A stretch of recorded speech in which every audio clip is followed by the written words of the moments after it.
Any neighbour who turns up deceased in the middle of a frigid January night has exhibited the height, the very zenith of bad form."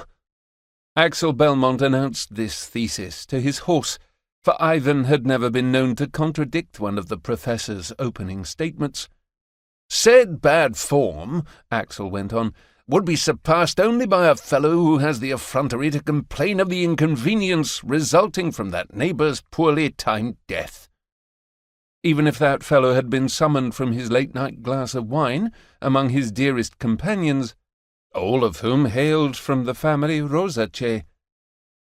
The part about being magistrate I detest the most," Axel muttered, as he guided Ivan up the Stoneleigh Manor drive, "is becoming privy to my neighbour's dirty linen.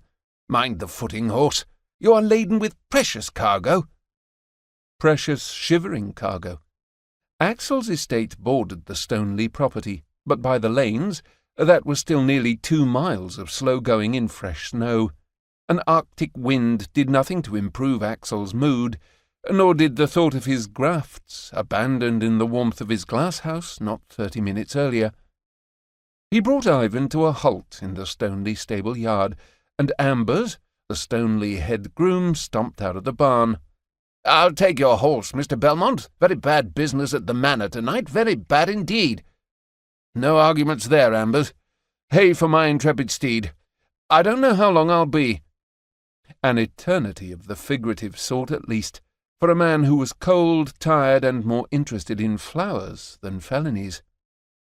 Axel handed off the reins and marched across the stable yard, up the snow-covered drive to Stoneleigh Manor's solid 3-story facade. Despite the lateness of the hour, lamps on the front terrace were ablaze. The door opened before Axel had used the boot scrape on his oldest pair of riding boots. "Come in, Mr. Belmont," Shreve, the Stoneleigh butler, bowed. "Come in, please. It's colder than Hades out there tonight, and you'll catch your death. Oh, dear Lord! What I meant to say, well, begging your pardon, sir." The old fellow bowed again, though he'd yet to close the damned door. "Good evening, Shreve," Axel said, pushing the door closed. "I can see to my own coat, hat, and gloves. Where is the deceased, and where is Mrs. Stoneleigh?" Shreve gestured vaguely with an ungloved hand. "She's in the library with with the Colonel. The late Colonel." He blinked, then stared straight ahead, as if he'd heard an odd noise of the sort butlers didn't acknowledge. "Might we have a tea-tray in the family parlour?" Axel asked. More blinking and bowing. "A fine idea, sir. Tea in the family parlour. I'll see to it at once." He'd likely forget before he reached the kitchen, not that Axel was in the mood for a perishing pot of tea.